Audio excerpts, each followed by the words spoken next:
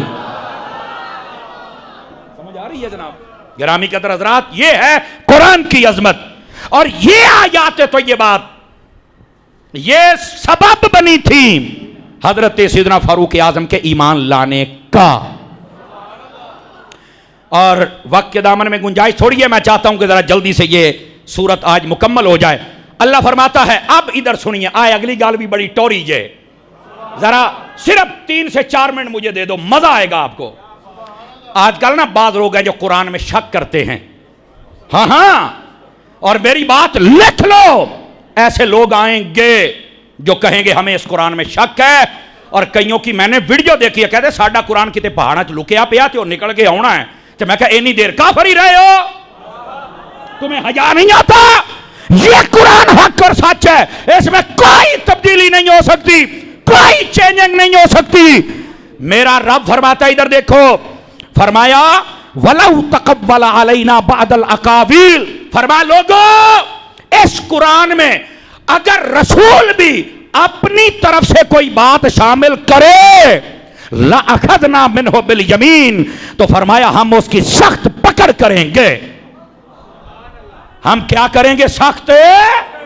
یعنی یہ قرآن وہ ہے جس میں رسول بھی کوئی تبدیلی کر سکتا.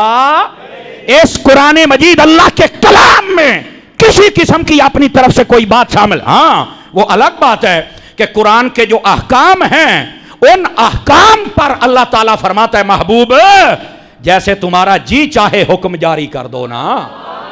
یہ مسئلہ الگ ہے, لیکن قرآن کے لفظوں اور آیتوں کو وہ چینج نہیں کر سکتے.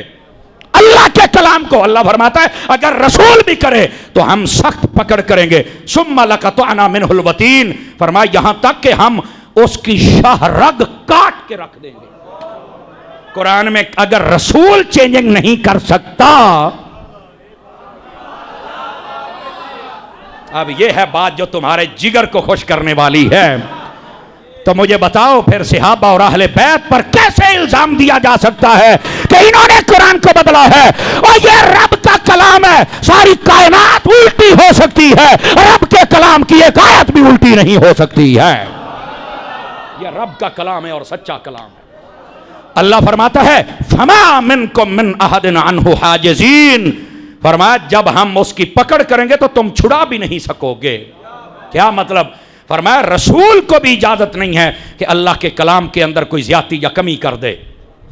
احکام کا مسئلہ الگ ہے, تو جب رسول پاک نے یہ نہیں کیا اور اتنا سخت حکم میرے رب نے جاری فرما دیا کہ ہم اس کی پکڑ کریں گے اور شہرک کاٹ کے رکھ دیں گے اور تم بچا بھی نہیں سکو گے, تو پھر صحابہ کرام نے کیسے بدل لیا؟ ہو ہی نہیں سکتا. یہ قرآن قیامت کی صبح تک کے لیے یہی سچا پکا اور اچھا قرآن ہے، اس کے اندر کوئی تبدیلی، کوئی چینجنگ، کوئی کمی زیادتی نہیں ہے، یہ یاد رکھ لیجئے۔ اور اللہ فرماتا ہے وَإِنَّهُ لَتَذْكِرَةٌ لِّلْمُتَّقِينَ، لوگوں یہ باتیں اس بندے کے لیے ہیں جو تقوی والا ہے اور نصیحت پکڑنے والا ہے، اور جس میں تقوی خوف خدائی نہیں اور نصیحت اس نے پکڑنی ہی نہیں، وہ بندہ قرآن کی ان باتوں سے کیسے ہدایت حاصل کر سکتا ہے؟ وہ بندہ حاصل نہیں کر سکتا۔ اور اگلی بات، نبی پاک علیہ السلام کے پیارے دیوانوں، اللہ فرماتا ہے وَإِنَّا لَنَعْلَمُ أَنَّ مِنْكُمْ مُكَذِّبِينَ، فرمایا ہم جانتے ہیں پھر بھی کچھ جھوٹے جھٹلائیں گے۔ ہائے او میرے ربا، میں صدقے جاواں، قسم خدا دی قربان جاواں۔ اللہ نے فرمایا قرآن میں چینجنگ نہیں ہے، رسول بھی نہیں کر سکتا، اگر کرے گا تو ہم پکڑیں گے، ہم شہرک تک کاٹیں گے، تم بچا نہیں سکو گے۔ اور فرمایا یہ نصیحت والے بندے دے بچے واسطے گلان ہیں۔ اور اللہ یہ بھی فرماتا ہے ہم جانتے ہیں اس کے باوجود کچھ جھٹلائیں گے۔ آج ان جھوٹوں کو پہچانو جو قرآن کو جھوٹا کہہ رہے ہیں، سمجھ آئی؟ اور اس کے بعد فرمایا وَإِنَّهُ لَحَسْرَةٌ عَلَى الْكَافِرِينَ، فرمایا کافر ہمیشہ مایوس ہی رہے گا، ہر ویلے پریشان ہی ہوندہ ہے کافر، جلے ویکو مایوس ہوندہ ہے۔ تے مومن دیاں موجہ جنگ دے بیچ بھی ہوئے، انہوں ہوندہ جے جیت گیا تے غازی، تے جے شہید ہو گیا تے جنت، وہ تے اتھے بھی مایوس نہیں رہندا، تے کافر ہر ویلے مایوس ہوندہ ہے۔ اور جڑا قرآن دا منکر ہوئے اس تو بڑا کافر کیڑا ہے، اور اس تو بڑا مایوس ہونا والا کیڑا ہے؟ ٹھیک ہے؟ اور آگے کیا فرما وَإِنَّهُ لَحَقُّ الْيَقِينَ، اے مان جاؤ قرآن حق ہے۔ ہائے صدقے، ہائے صدقے، یہ ہے میرے رب کا کلام۔